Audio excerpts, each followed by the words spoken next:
Olá, estamos começando mais um Entre Fraldas e Negócios e hoje vamos receber essa mulher que é o coração do corpo clínico do Espaço Bebê e Criança. Fonoaudióloga, ela é nossa coordenadora. Rebeca Yamarino tem uma formação sólida e um olhar muito sensível. Ela é especialista em psiquiatria infantil, tem pós em análise do comportamento, o que traz ainda mais profundidade para o desenvolvimento infantil. Mas o que mais encanta na Rê vai muito além do currículo. Ela é uma mulher de valores, uma esposa dedicada e uma profissional guiada por um coração bom. Sua presença inspira, sua escuta acolhe, seu olhar transforma. Hoje a gente vai falar sobre desenvolvimento infantil, desenvolvimento da fala, sobre o papel da família, sobre liderança e propósito. Mas, acima de tudo, o poder de fazer o bem de forma natural, porque isso faz parte da essência dela. Seja muito bem-vinda, Rê! Muito obrigada por estar aqui. Obrigada. E eu fiz questão de trazer você hoje porque você não faz diferença só na minha vida, mas você faz diferença na vida dos nossos pequenos.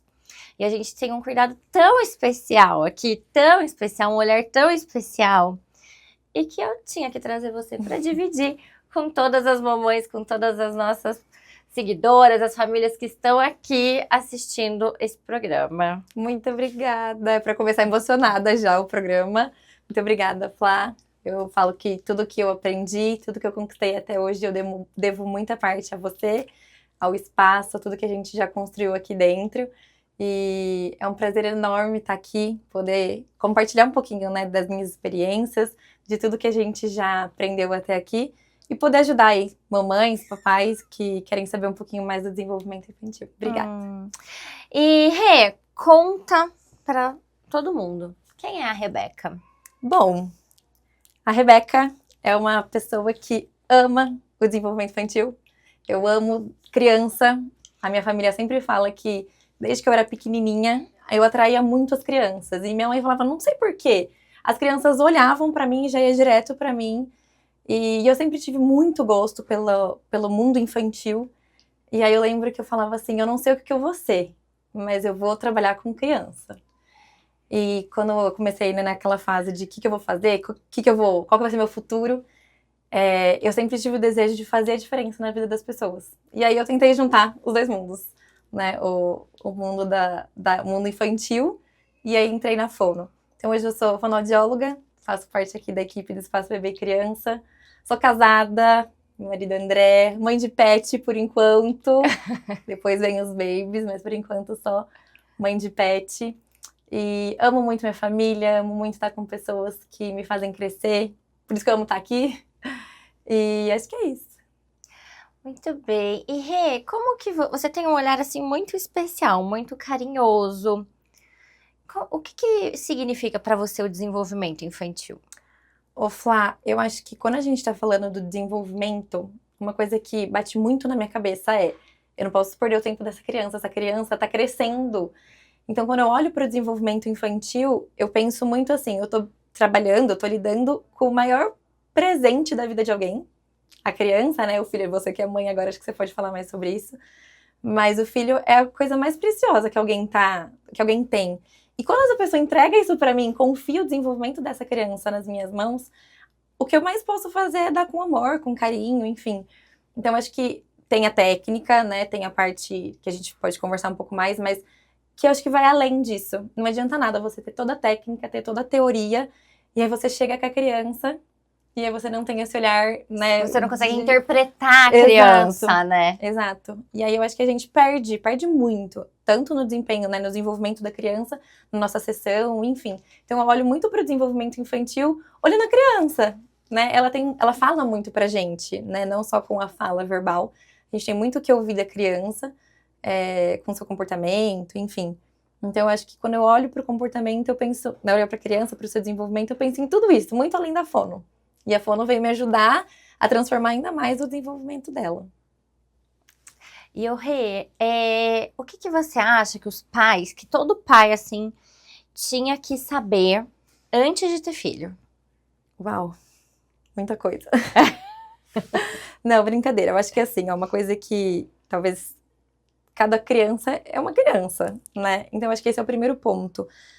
Por mais que a gente queira que o nosso filho se desenvolva bem, que tenha um desenvolvimento dentro do esperado, cada criança é única, né? Então, acho que não buscar uma comparação com outra criança da família, da internet, que às vezes a gente fica buscando muito um ideal, e nem sempre esse é o ideal para sua criança. Então, acho que quando eu vejo, né, hoje, muitas mães, pais aqui com a gente percebe muito isso. Ah, mas fulano faz isso. Nossa, mas eu li na internet. A gente tem o que a gente espera para essa criança, mas a sua criança é única, é ela. Então, talvez a gente desmistificar um pouquinho, sabe? Esse olhar de que tem que ser A, tem que ser B, tem que ser... Não, tem que ser A dentro do que é esperado para sua criança. Olha para o seu filho, sabe? Eu acho que fica um peso muito grande para a mãe, para o pai, de meu filho não tá dando conta disso, meu filho não tá dando conta disso, meu filho é diferente do outro. Então, talvez, antes da maternidade, a gente pensar, talvez isso, tá, eu vou ter o meu filho, ele vai ser único.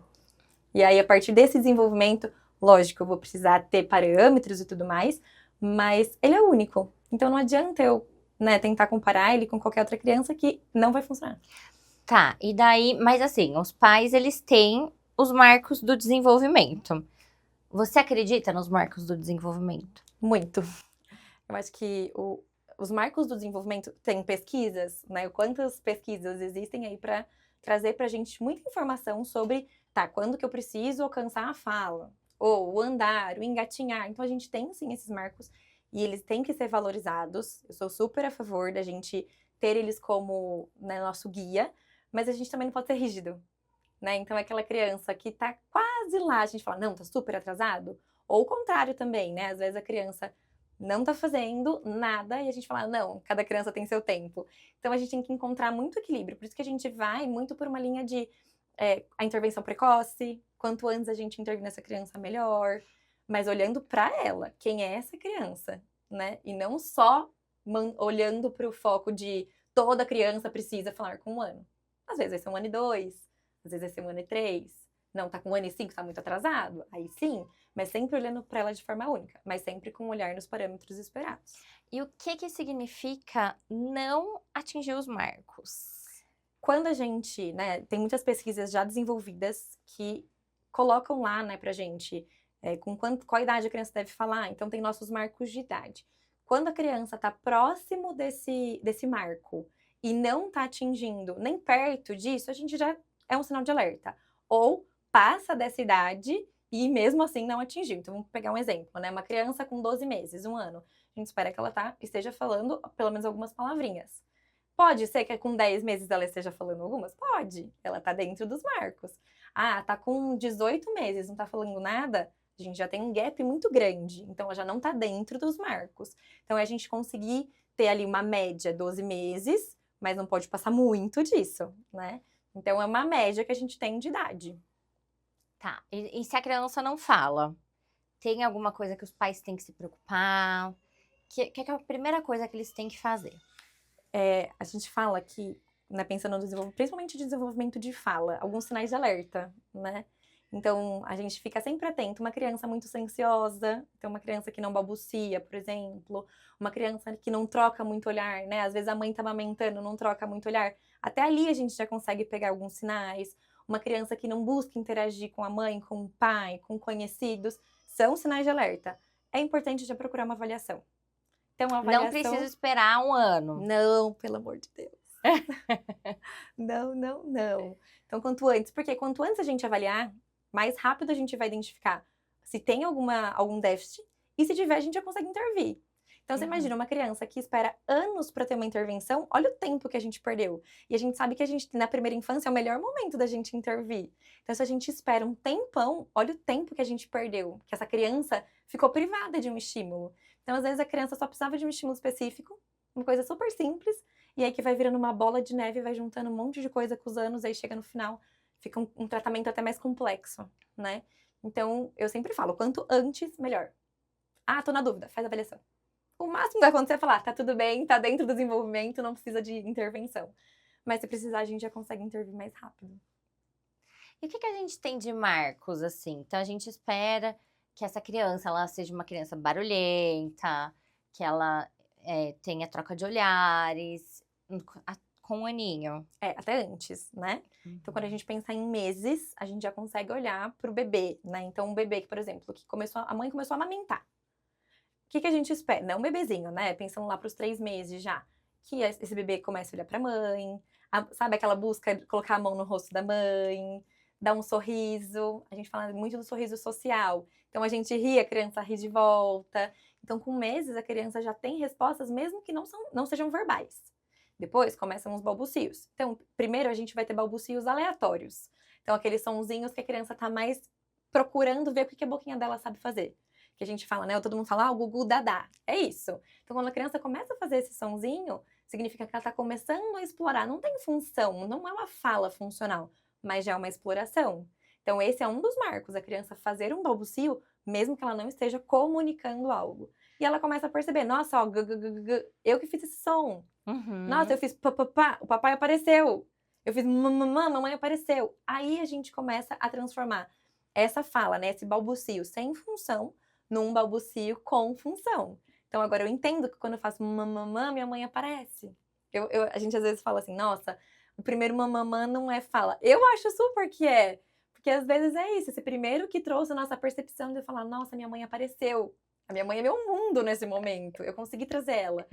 Então a gente tem que valorizar muito esses primeiros sonzinhos que a criança vai trazendo e dando significado. Até chegar com 1 ano. Então, E são esses significados que os pais dão que vão desenvolver na linguagem da criança, né? Exato. Porque é exatamente isso. Inicialmente a criança fala por exploração oral. Então eu tô aqui, mamamã, papapá, porque é legal, eu sinto, vibra, é diferente, então é uma sensação boa, mas eu não tô me comunicando. A partir do momento que eu fiz mamamã e a minha mãe falou, mamãe, muito bem, mamãe, você chamou a mamãe? Pronto, ela deu a função. Então, pensando, né, nos pais de bebês, uma das coisas muito importantes nessa fase é dar significado aos sonzinhos que eles estão trazendo, né? Ainda mais esses sonzinhos muito funcionais, mamãe, papai, água, tetê. Então, esses sonzinhos que a criança começa a soltar e a gente vai dando significado. E aí, ao longo do tempo, isso vai se transformando numa fala. Então, com 1 ano, até antes, mas com 1 ano, a gente já espera que pelo menos algumas palavrinhas já estejam, né, de forma natural, de forma mais funcional, que ela já fale mamã para chamar mamãe, que ela já fale guá, por exemplo, para pedir uma água, dá para pedir um objeto. Então, palavra simples, ela não precisa falar correto, mas ela precisa falar a palavra, se aproximando pelo menos de uma palavra. Dá pra falar, É uma fala. O que a gente tem que entender é quase um jargão esse, né? Isso é bom, a criança fazer esse jargão, porque ela tá tentando imitar o adulto. Mas também a gente precisa de palavras que a gente também entende. Então, são os dois. Tá. Ela vai ter esse jargão, que não necessariamente a gente vai entender, mas na cabecinha da criança ela tá se comunicando. E tem a palavra mais próxima mesmo, uma aproximação de uma palavra real, que aí a gente entende de forma mais clara. Tá, e daí, por exemplo, a criança de 1 ano que tá no... E daí os pais, como que eles vão conseguir fazer isso e direcionar isso para uma fala? Ótimo. Eu brinco com os pais que o nosso melhor modelo são eles. Não é nem a gente profissional, são os pais. Porque é quem tá com a criança o dia inteiro, quem vai, né, é o maior reforçador da criança, são os pais. Então, o mundo da criança gira ali, com o pai e a mãe. Então, eles são os melhores modelos. Então, a gente fala, né, pegou a bola, a criança fez, bola! Você dá o melhor modelo para essa criança. Porque durante o primeiro ano, ela também aprende a imitar. Então, aquela fase que você faz, parabéns pra você, o que ela faz? Ela imita a palma. Então, o primeiro passo é uma imitação motora, e até que chega numa imitação verbal. Então, se a criança faz tu pra bola, e eu faço tu pra bola, ela vai falar tu pra sempre. Então, o melhor modelo, quem pode oferecer somos nós, os adultos. Então, é olhar pra ela, bola! E entrega essa bola. Então, quanto mais a gente se aproximar de um modelo bem articulado, natural, bem expressivo, mais fácil vai ser para ele imitar. Essa criança já, teoricamente, já aprendeu a imitação. Gente, e essa parte da imitação é muito bonitinho. É, né? Ontem a gente fez uma banda em casa, é sério. O João Pedro pegou o tamborzinho e mostrei pra ele que tinha que bater. Ele se empolgou, ele... E batendo no tambor, eu comecei a tocar flauta, o pai o pandeiro, E a gente foi ele lá no tamborzinho Ai, que dele, lindo. porque ele entendeu que ele tinha que imitar um movimento. É muito bonitinho. E é muito doido, né? Porque a gente fala assim, é só uma brincadeira de banda. Mas ele tá imitando, ele tá tendo uma troca com vocês, né? Então ele olhou, ele teve que ver você fazendo, ele entendeu o espaço dele. Então aqui é o meu, eu toco esse, a mamãe toca esse, o papai toca esse. Então, às vezes a gente fala assim, nossa, mas eu tenho que tirar um tempo pra estimular meu filho. Preciso de horas em casa fazendo isso? Não, às vezes é isso, junta uns brinquedinhos, nossa, cada um pega um instrumento, olha o estímulo rico que o João Pedro teve, né, de troca ali com vocês, o quanto que ele aprendeu com certeza nesse momento. Então, às vezes é uma coisa aparentemente simples, mas que ensina tanto, né? Não só sobre comunicação. E eu acho que a culpa dos pais acaba atrapalhando muito, né? Muito. A gente vê até aqui mesmo, na parte clínica, a dificuldade dos pais de se desprenderem dessa culpa. E eu acho que a gente tem que sair, nós adultos, primeiro a gente precisa sair do corpo do adulto, entrar um pouco no mundo infantil, e o pai e a mãe carregam mais um peso que é a culpa, né? Então, por que que o meu não é isso? Por que que o meu é diferente? Por que que o meu é assim, sabe? Então, a gente tem que tirar muitas máscaras, né? Quando a gente... E é muito legal, quando a gente tira, é tão divertido, né? Eu acho que quando a gente tem esse tempo com a criança, né? Acho que quando mãe e filho deve ser mais rico ainda, fica tão leve, né? Você conseguir olhar para o seu filho e falar, só tô brincando aqui com ele, né? E às vezes é isso que o seu filho precisa. Às vezes ele não precisa de, nossa, uma coisa mirabolante. Às vezes ele só precisa desse tempo. Nossa, Só de estar ali junto, É, ele ter esse olhar dos pais, uhum. né? A presença de estar faz muita diferença. E a gente sente muito isso. Porque às vezes fala assim, nossa, parece tão difícil, né? A gente brincar com a criança. O brincar não é tão natural pro adulto, né? Pra criança vem, pro adulto não. Mas às vezes a criança ensina pra gente, você só segue ali. E aí um ajuda o outro. Então acho que é isso. Você estar presente ali com a sua criança, com o seu filho, independente de quem for a criança, você estar presente faz toda a diferença. E o Rê, falando em estar presente, o que que você acha do uso de telas, o uso de celulares, e o que que isso pode impactar no desenvolvimento? Olha, a gente tem que dividir entre real, mundo real e o ideal. Porque se a gente for pegar na literatura, se a gente for pegar em estudo, em pesquisa, é prejudicial. Não tem Fato. fato, não tem como a gente falar nada contra isso. Então, se a gente for pensar num mundo ideal, 0 telas, até 2 anos, 0 telas, esse é o ideal. Só que assim, quando a gente vê a realidade, a gente que trabalha, né, com o público infantil, com famílias, quantas mães chegam aqui sobrecarregadas, chegam aqui cansadas? É muito fácil eu virar pra ela e falar assim, 0 telas pro seu filho. É muito fácil eu falar, mas eu não tô na casa dela, eu não tô lá dentro vendo tudo que tá acontecendo. Então, eu acho que assim, eu sou contra telas? Lógico que a gente vai nessa linha, mas eu acho que a gente tem que olhar muito para essa família, sabe? Esse olhar acolhedor também vai na questão da tela. Eu nunca vou indicar tela para uma criança, mas talvez a gente possa pensar como que a gente vai reduzir aos poucos, talvez um pouquinho, nossa, é um momento, não tá dando, é extremo, necessidade extrema, ok. Então, acho que a gente também tem que fugir um pouco do nunca, sabe? Não indico, mas eu também entendo as famílias. Então, realmente, a tela é muito estímulo, né? Por mais que hoje tenham muitos desenhos que estão trazendo essa ideia de menos estímulo visual e tudo mais, mas a maioria, a grande maioria dos desenhos tem uma grande quantidade de estímulo visual, cor, movimento, som. É um boom de estímulo ali naquela criança e ela fica quieta. Ela não tem interação com nada, não tem interação com ninguém. Então, é uma criança que fica 100% do tempo parada, só recebendo ali um monte de estímulo que ela ainda não sabe organizar. Então, normalmente sim, não.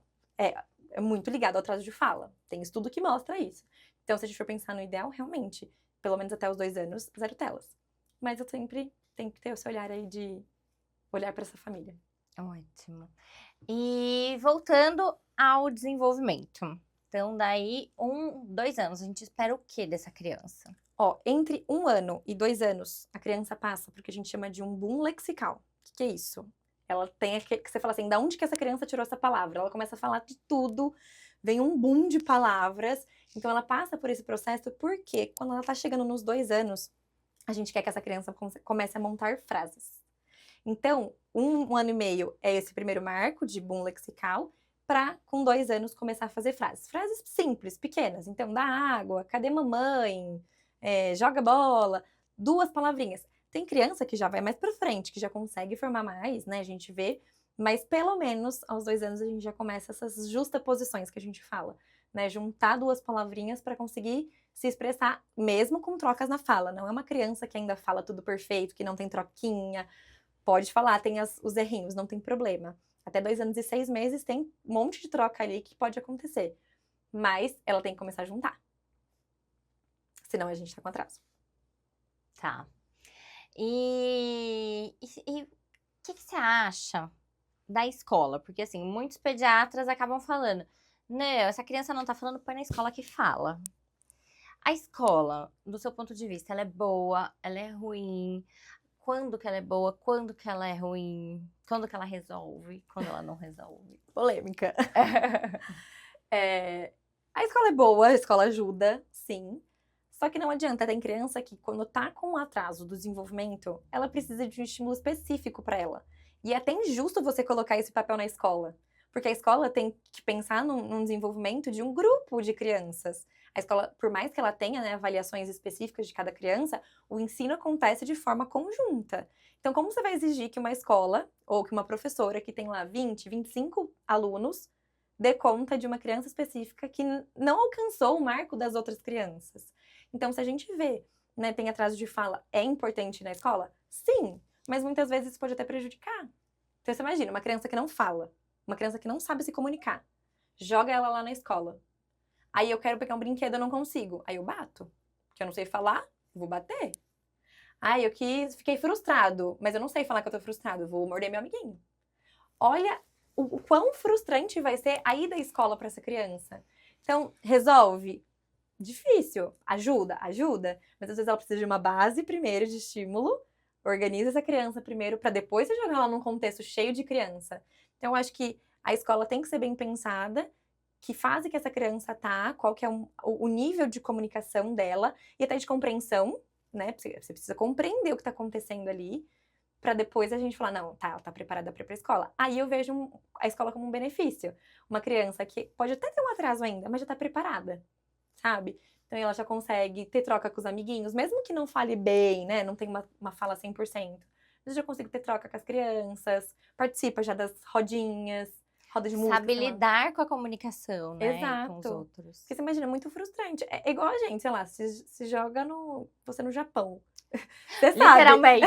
Eu sei como é essa sensação. É isso, tipo, um monte de gente falando um monte de coisa, você não entendendo nada, você não consegue se comunicar com eles. A gente ainda coloca no celular, falando inglês. A criança não tem essa possibilidade. Então, a criança fica perdida. Como que eu vou aprender perdida? Eu não me sinto nem confortável. Então, eu acho que tem momentos, sim, que a escola vai ser benefício, mas a gente tem que saber qual que é o momento. E assim, se tivesse um melhor momento para colocar a criança na escola, quando seria? De comunicação, você fala? Não, de tudo. De desenvolvimento. Eu acho que a criança que já consegue, né, lidar ali, ela não precisa falar bem 100%, mas consegue ter uma comunicação efetiva, né? Acho que eu não penso nem em idade, eu penso mais na funcionalidade. Então, a criança tá lá com 2 anos e já consegue se comunicar, já consegue... Porque às vezes as mães falam, nossa, mas ele não me conta o que aconteceu na escola, eu fico aflita. Então, às vezes a criança não consegue contar tudo, mas já conta uns trechos né, já traz alguns trechos do que aconteceu do dia a dia. Até a questão motora, né? Então, já consegue andar, né, do jeitinho dela, subir, descer a escada. Então, acho que até os marcos motores globais também são importantes para a criança, apesar que tem bebê que já vai para a escola, né? Eu acho que também entra o que a gente fala sempre, qual que é a condição dessa família. Pensando no ideal, os marcos mínimos ali de fala, de compreensão de linguagem, né? E de motor global. Então, eu olharia para essas 3 principais áreas. É uma criança que entende bem, é uma criança que se comunica ali, se faz entender, e é uma criança que consegue se movimentar, tá ali presente nesse lugar, ótimo. Tá. Então, você acha que assim, o ideal seria esses marcos que vão acontecer por volta de 2 anos, ou um pouco antes. Mas, e quando que você acha que é uma data limite, assim, para a criança entrar na escola? Que se ela não entrar, já pode trazer alguns tipos de prejuízo? Olha, vou falar um pouco da nossa prática, tá? O que a gente tem visto. Quando a criança tá ali com uns 3 anos, 3 para 4 anos e não tá na escola, a gente vê uma diferença muito grande. Por quê? É uma criança que já não tem habilidade do dividir. A escola trabalha muito isso, né? De senta em roda, o mesmo brinquedo roda todo mundo. Então, uma criança que está na escola já tem essa habilidade desenvolvida, ou pelo menos está sendo trabalhada. Uma criança nessa idade que não está na escola, a gente sente muita diferença. É uma criança que se frustra muito mais fácil, né? Então, você não divide o brinquedo comigo, então eu choro. A criança que está na escola já entendeu, tá, tem sua vez, depois é minha vez. A questão de atenção também, a gente percebe muita diferença. Então, a criança que já está na escola ali, né, na cidade, tem mais atenção, fica um tempo mais numa atividade, um começo, meio e fim dentro de uma brincadeira, leitura de livro, consegue ter, né, esperar, às vezes até interage na leitura do livro, uma criança que não tá na escola, muitas vezes não. Então eu sinto muita diferença, e eu acho que esse é um marco ali, né, dos 3 para os 4 anos, que tem habilidades que a criança já precisa e fica ali um pouquinho para trás, fica num déficit quando não tem esse tipo de habilidade. Tá. E que função, assim, você estava falando da frustração, da divisão, quais funções, assim, que os pais conseguem ir trabalhando com essa criança em casa e que vão ajudar essa criança a se organizar para a vida? Não só para a vida dentro de casa, mas para a vida no geral, uma vida em sociedade. Quando eu fiz a minha pós em análise do comportamento, eu estudei muito voltado para o autismo, mas para mim fez muito sentido pra vida, assim, sabe? Pra uma criança típica, pra gente, pro adulto. Uma coisa que é muito legal a gente observar é qual que é o comportamento que essa criança tá emitindo, independente de quem é a criança. O que eu quero ensinar pra ela? Então, a forma como eu respondo pro comportamento da minha criança dita se ela vai continuar fazendo esse comportamento ou se não, se esse comportamento vai mudar. Então, vamos pegar um exemplo. Uma das coisas que a gente vê muito nessa idade, né? 2, 3 anos. Frustração. Então, tudo é meu. A criança descobre que o meu existe. Que a gente fala que é a fase do ego, né? Então, tudo sou eu, tudo é meu, esse brinquedo é meu, a mãe é minha. Então, é uma fase que às vezes é muito difícil. E os pais, às vezes, eu deixo ser tudo dele ou não. Então, a gente tem que olhar para esse comportamento. Então, eu quero que esse comportamento aumente. Então, eu tenho que reforçar esse comportamento, mas nem sempre eu quero que ele aumente. A gente tem que pôr um limite. Então, às vezes, a gente vai falar, esse é seu, tudo bem, esse é seu, esse é meu. Eu pus um limite. Você tem o que é seu, mas eu também tenho o que é meu. Então, eu acho que a gente tem que olhar muito para o comportamento dessa criança, o que está sendo ali o meu alvo, tá? É a frustração. A criança precisa se frustrar. Se ela não se frustrar quando criança, imagina quando ela chegar em adulta. Nossa, é um adolescente que nunca foi frustrado. Ela precisa se frustrar. Mas qual o nível de frustração? Pensa naquele comportamento. Qual nível ela suporta? Não vou fazer algo muito também fora do que é, né, esperado para ela. Não preciso que ela nunca mais brinque com o brinquedo do amigo. Não. Mas eu preciso achar um meio termo. Deixa ele brincar um pouquinho, depois volta para você. Sua vez, minha vez. Então, acho que a gente conseguir achar esse equilíbrio, né, desses comportamentos que mais acontecem nesse momento da infância, ajuda para que lá na frente a gente consiga uma resposta melhor da criança. Então, acho que o de frustração é um que a gente vê muito, né? O limiar de frustração, toda criança se frustra, mas qual que é o limiar dela? Às vezes o pouquinho já tá frustrando. Ou não, ela suporta bastante e aí é o mais esperado. Às vezes a gente vê também fuga de demanda. Então, acho que também é uma coisa que os pais podem observar bastante em casa. Então, sei lá, vamos ler um livro? A criança sai correndo. Então, quando ela percebe que ela está frente a uma demanda, eu espano, né? Então, talvez trazer demandas que a criança precisa de uma forma mais lúdica, de uma forma mais natural, porque ela vai seguir demandas, ela vai entender que existem regras, existem demandas que devem ser cumpridas, mas que não precisa ser rígido. Às vezes a gente adulto é muito rígido. Então, não precisa ser rígido. Precisa acontecer a regra 1, 2, 3? Pode ser. Mas não precisa ser tão rígido. Pode ser de jeito divertido, pode ser de um jeito leve. E a criança aprende. O que a gente mais vê aqui. A criança aprende brincando. Então não dá pra gente exigir. Eles não são mini adultos, né? Criança não é um mini adulto. Então, entender isso muda a forma como a gente tá agindo com ele. Então, vai acontecer frustração? Vai. Vai acontecer choro? Vai. Mas a forma como a gente responde a isso vai dizer se essa criança vai continuar agindo dessa forma ou não. E o Rê, de marcos de brincadeira, o que a criança tem que ter? A gente passa por um desenvolvimento, né? A criança passa por um desenvolvimento de um brincar simples, né, de exploração, até chegar a um brincar lúdico bem elaborado. Então, é esperado que a criança, né? Se você der para um bebê, ele já sabe pegar um bloco, explorar um bloco, dar uma caixa para ele vai explorar tudo. Só que isso vai ter que se transformar de uma exploração para um brincar com função.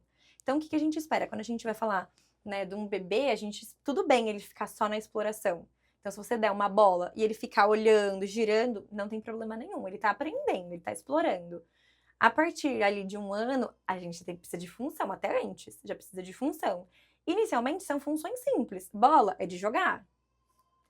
Bloco é de encaixar. Comida é de comer. Então, ela dá a função exatamente para aquele objeto.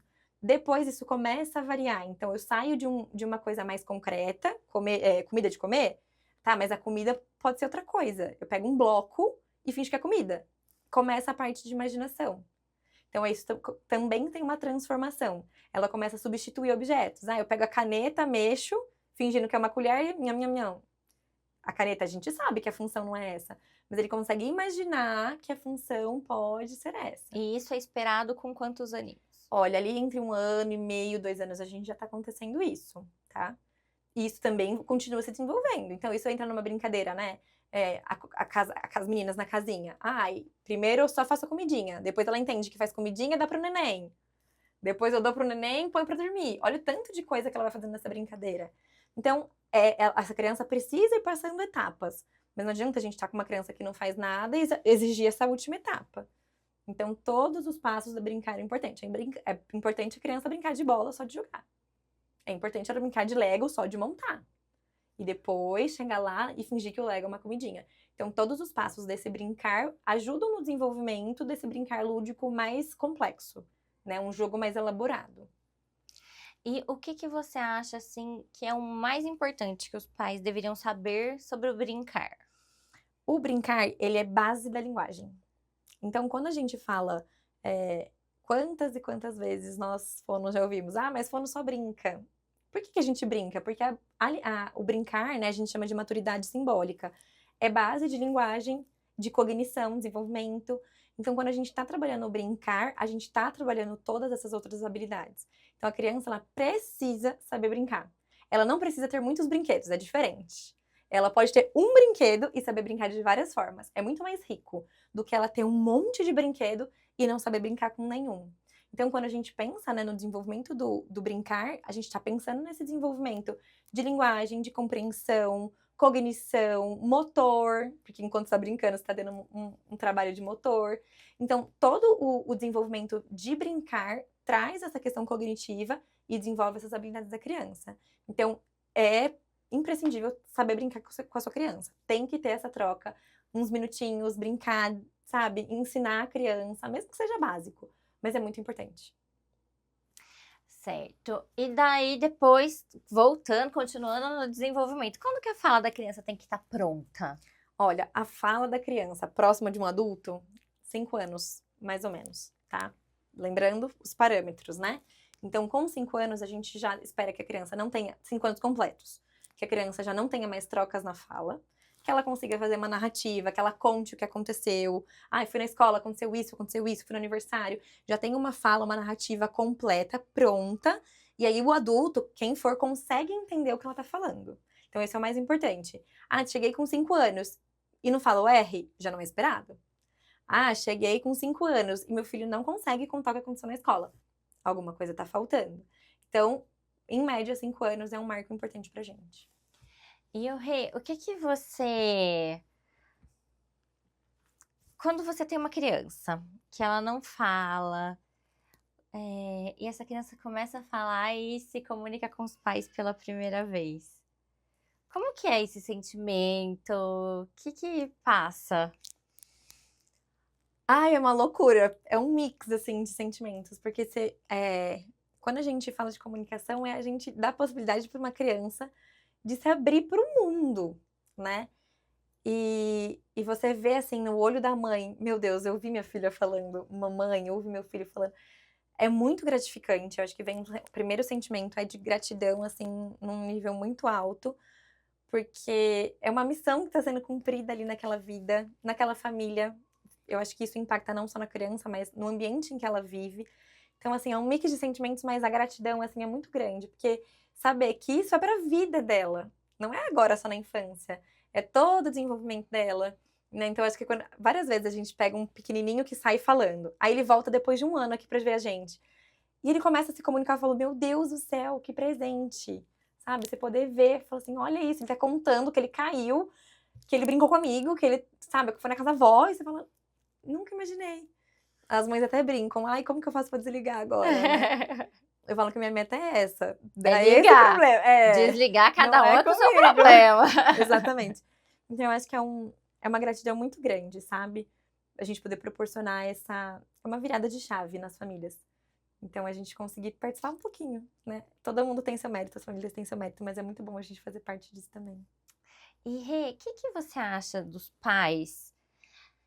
Porque a gente sabe do impacto desse meio, desse ambiente que essa criança vive, o que vai impactar os pais, a relação dos pais. O que você acha, assim, que é muito importante para essa estrutura da criança como um ser humaninho? A criança, ela é constituída por muitas coisas e uma delas é o ambiente que ela está inserida, né? Às vezes a gente fala assim, mas é só criança, não tá entendendo. Tá entendendo.